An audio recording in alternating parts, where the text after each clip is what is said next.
Hey, welcome to Tabletop Skirmish Games. I'm Lee, and in this quick reference video, we'll be looking at damage.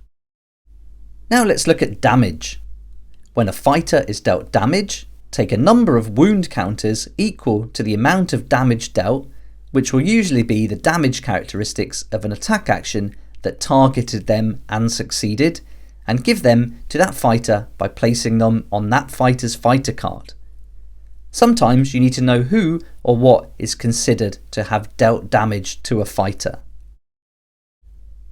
If an attack action or an upgrade a fighter has deals damage, the fighter is said to have dealt that damage and, if relevant, to have taken that fighter out of action. If a gambit spell or backlash deals damage, the wizard that was cast in the spell is said to have dealt that damage and, if relevant, to have taken that fighter out of action. If another card deals damage, the warband of the player who used that card is said to have dealt that damage and, if relevant, to have taken that fighter out of action. If a lethal hex deals damage, the lethal hex is said to have dealt that damage and, if relevant, to have taken that fighter out of action. This is true even when a fighter is pushed into a lethal hex during an attack action. Now let's look at what it means to be out of action. If a fighter has a number of wound counters equal to or greater than their wounds characteristic, that fighter is taken out of action. When a fighter is taken out of action, take them off the battlefield and clear all of their tokens from the battlefield. In addition, clear all counters from their fighter card and from their upgrades. Note that these tokens and counters are not said to have been removed, so for example, the fighter is not healed. Do not discard the fighter's upgrades. A fighter that is out of action plays no further part in the game.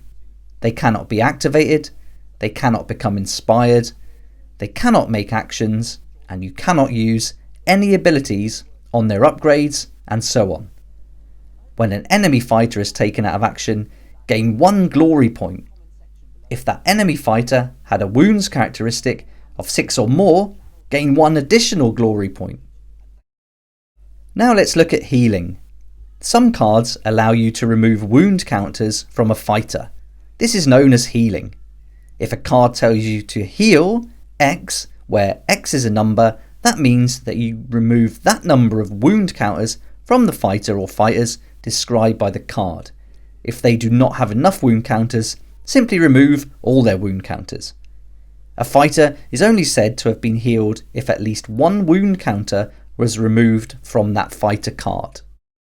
These quick reference rules guides are taken from my main How to Play Warhammer Underworlds series, so if you're looking for more in-depth rules that cover everything you need to know to play the game, then come and join me on my channel to watch that series in full. I hope you enjoyed the video, and I'd love to hear your thoughts and feedback, so please join in the comment section below. It'll be great to hear from you. If you like this content and would like to support the channel, then please check out my Patreon page. And thanks to everyone who's joined so far. It's really awesome. We hang out on Discord, talk about the hobby, share ideas and help each other out. And you'll get some perks there that you're not going to find anywhere else. So I'll put a link in the description and it'll be great to see you there. Thanks so much for watching, and I hope you'll come and join me for the next video in this series. Please like if you like it, subscribe for more videos like this, and don't forget to hit the notification bell to join me next time on Tabletop Skirmish Games.